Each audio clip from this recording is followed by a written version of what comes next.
넘겨 쭉 넘어가서 용익물권 봅시다. 자, 소유권을 봤어요. 이제 소유권을 받고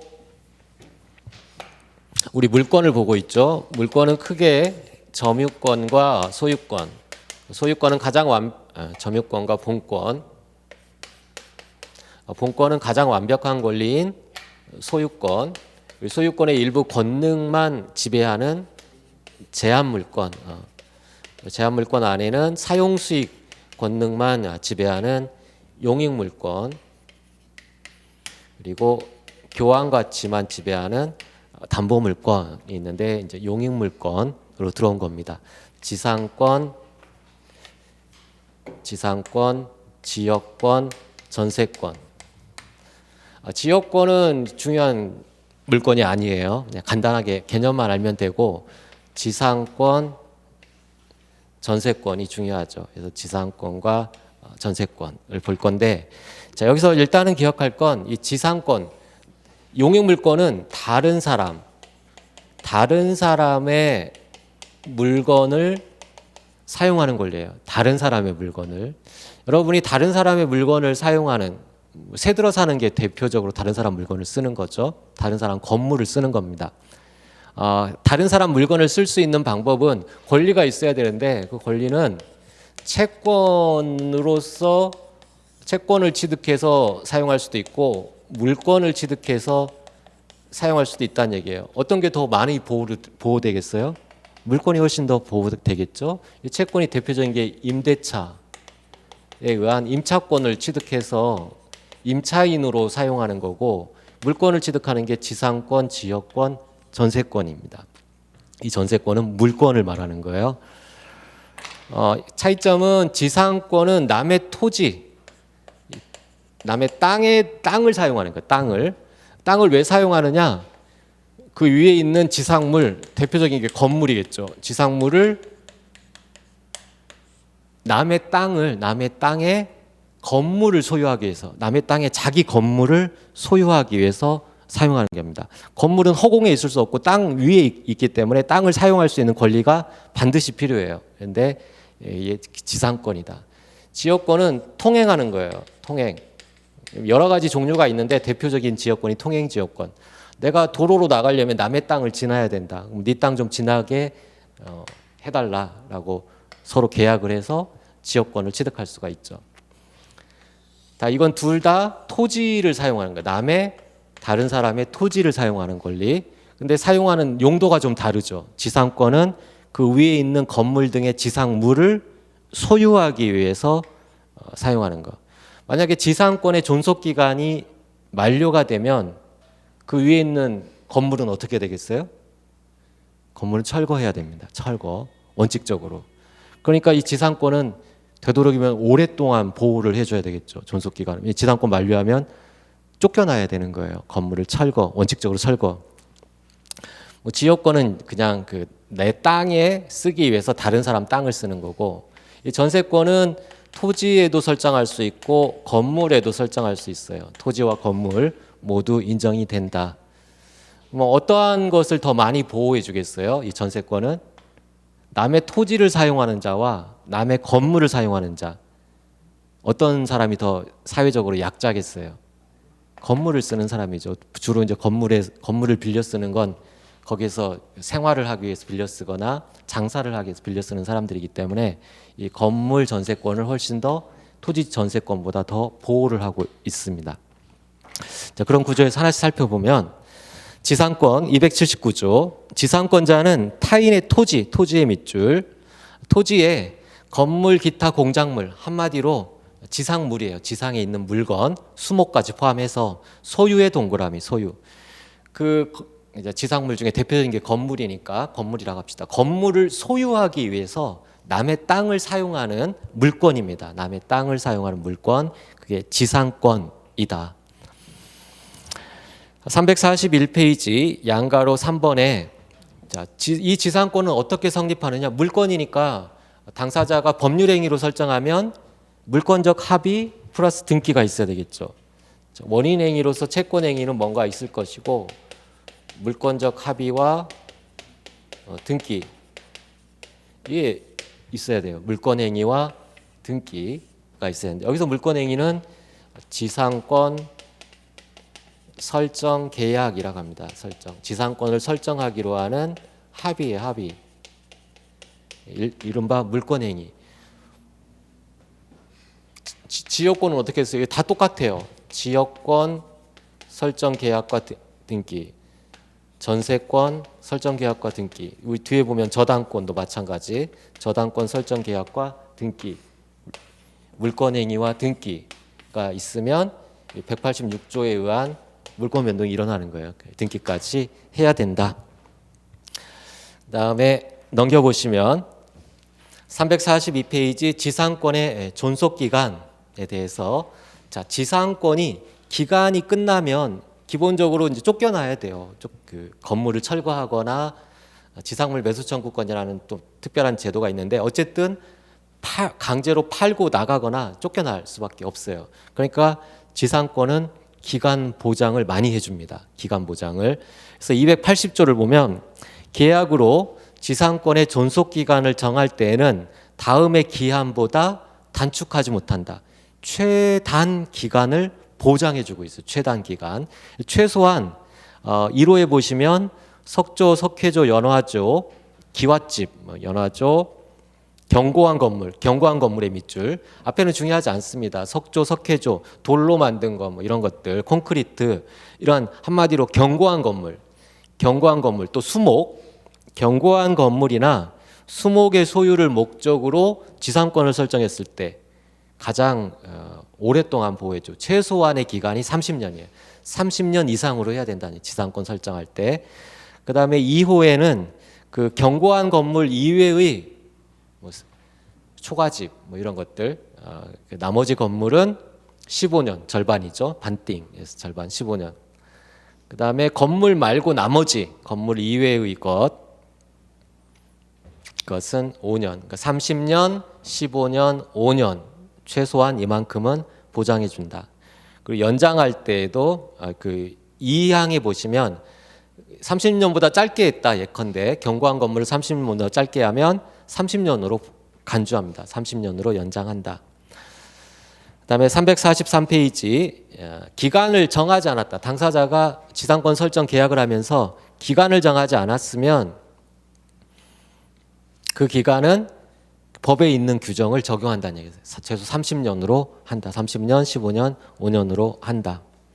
만약에 공작물 그 건물이 이게 견고한 건물인지 초가집인지 이 건물의 구조와 종류를 정하지 않았다라면 중간으로 합니다. 중간 30년, 15년, 5년 중에 중간 15년 그러니까 일반 건물로 한다. 그리고 이제 기간이 끝났을 때가 문제예요. 자, 둘이 갑 소유의 토지에 대해서 이게 그 위에 건물이 없어요. 이러한 토지를 나대지라고 합니다. 나대지. 그냥 맨 땅이에요. 맨 땅. 이 맨 땅을 을이 이제 지상권 설정 계약을 한 거예요. 지상권을 설정하자라고 등기. 지상권 설정 계약과 등기를 해서 얘가 이제 지상권자가 됐다. 왜 지상권 계약을 한 거예요? 이 위에 건물을 지으려고 남의 땅을 빌려서 건물을 짓는 거예요. 그래서 이제 갑의 토지에 을이 건물을 지었습니다. 그러면 을이 건물 소유자예요. 건물 소유자는 을이고 토지 소유자는 갑이 되는 거죠. 30년을 했다고 해봐요. 시간이 흘러서 30년이 끝났어요. 존속기간이 만료했다. 그러면 이제 을은 이 토지를 사용할 수 있는 권리가 없어지는 거예요. 그럼 불법 건물이 돼요. 그러면 이 토지 소유자는 얘한테 철거하라. 원상 우리가 임대차 하면 임대차 끝나면 원상 복귀해라 이렇게 하잖아요. 마찬가지로 원래대로 나대지 상태로 놔라. 철거해라. 이렇게 214조 철거 청구를 할 건데 이러면 너무 이 건물이 10층, 20층, 30층 뭐 묻지 않습니다. 63빌딩도 마찬가지예요. 이 너무 손실이 크잖아요. 그래서 이 지상권자를 보호하기 위해서 이 을에게 지상권자에게 를 구제하기 위한 구제 방법이 두 가지가 있습니다. 존속기간 만료로 소멸했을 때 구제 방법. 첫 번째는 갱신 청구권이 인정이 돼요. 갱신 청구권.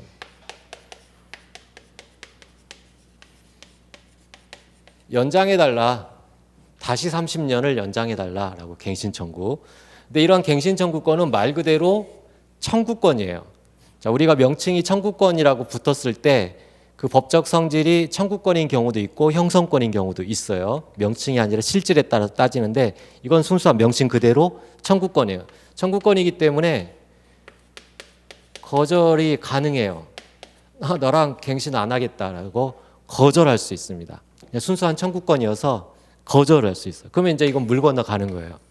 갱신 청구는 순수한 청구권이어서 갑이 즉 지상권 설정자가 거절할 수가 있어요.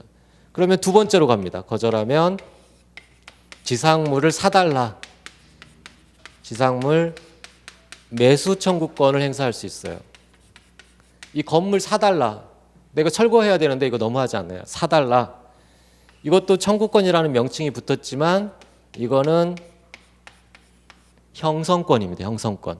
상대방이 승낙해야만 매수, 매매계약인데 매매계약이 성립하는 게 아니라 강제로 형성돼요. 매매계약이 강제로 체결됩니다. 시가대로 사야 돼요. 시가대로. 그러니까 철거하지 않아도 되게 되는 거죠. 토지 소유자가 사니까 자기가 자기 건물 철거하지는 않겠죠. 그래서 장매수청구권이 인정됩니다. 중요한 것은 이게 존속기간 만료로 소멸했을 때예요. 만약에 이 소멸이 지상권 소멸이 의무 위반으로 소멸했을 때 을의 전세 지상권자의 의무 위반으로 소멸했을 때에는 이런 구제 방법을 인정하지 않습니다. 철거해야 돼요. 원칙대로 가서 철거 당하게 된다. 대표적인 의무 위반이 2년 이상의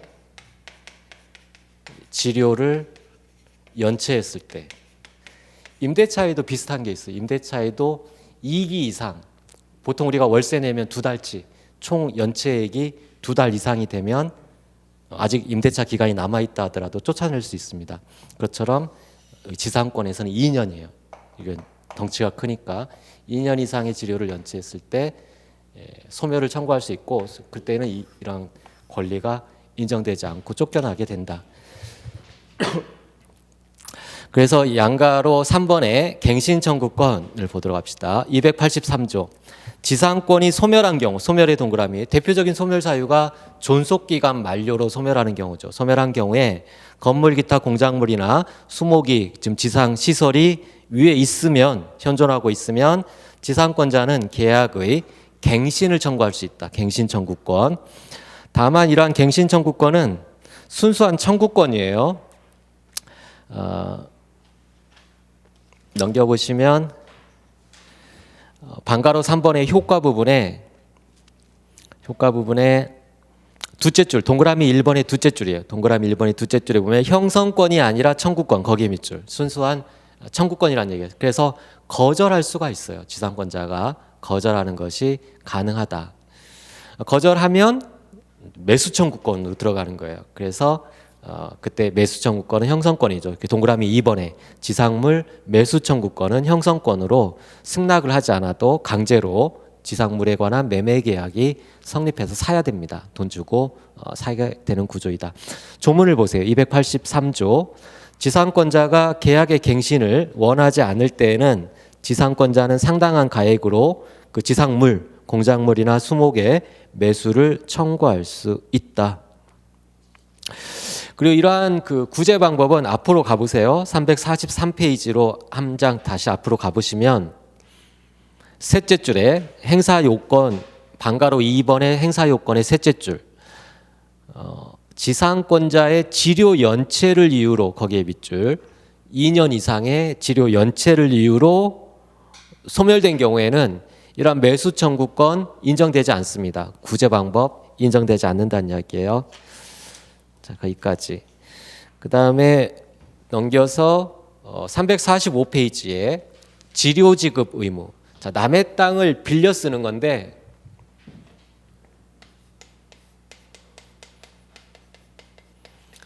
남의 땅을 빌려 쓰는 건데 돈을 내고 빌려 써야 되느냐? 원칙은 무상이에요. 원칙 무상. 별도로 특별한 약정을 하지 않으면 공짜. 돈을 안 내도 된다. 사용료 안 내도 된다는 얘기예요. 근데 대부분은 약정을 하겠죠. 지료 약정을 하면 그때 이제 유상이 되는 거예요. 지료 약정이 있어야만 유상이 된다. 그래서 원칙 지료는 필수적인 요소가 아니라는 얘기예요. 지상권의 필수적인 요소가 아니다. 우리가 임대차 이 차임이 필수예요. 임대차 계약은 항상 유상입니다. 항상 유상. 돈 내고 빌려서 쓰는 거예요. 돈 내고. 그게 임대차예요. 아니 친척들 사이에 그냥 공짜로 빌려주는 경우도 있는데요. 그건 임대차라고 하지 않습니다. 공짜로 빌려 쓰는 건 사용대차라고 해요. 똑같은데 임대차와 똑같은데 얘는 공짜예요. 무상. 얘는 항상 무상이에요. 개념상으로 그렇게 나눠 있어요. 근데 지상권은 유상일 수도 있고 무상일 수도 있다. 정했을 때만 유상이 된다. 그래서 양가로 1의 무상 원칙이라고 돼 있죠. 첫째 줄에 당사자 간에 지료 지급을 약정할 수는 있으나 지상권에 있어 지료 지급은 그 요소가 아니므로 거기 밑줄 필수적인 요소가 아니므로 지료에 관한 별도의 약정이 없는 이상 지료의 지급을 청구할 수는 없다. 설정 계약을 할 때 지료는 얼마로 한다 이렇게 정해야 됩니다. 넘겨보시면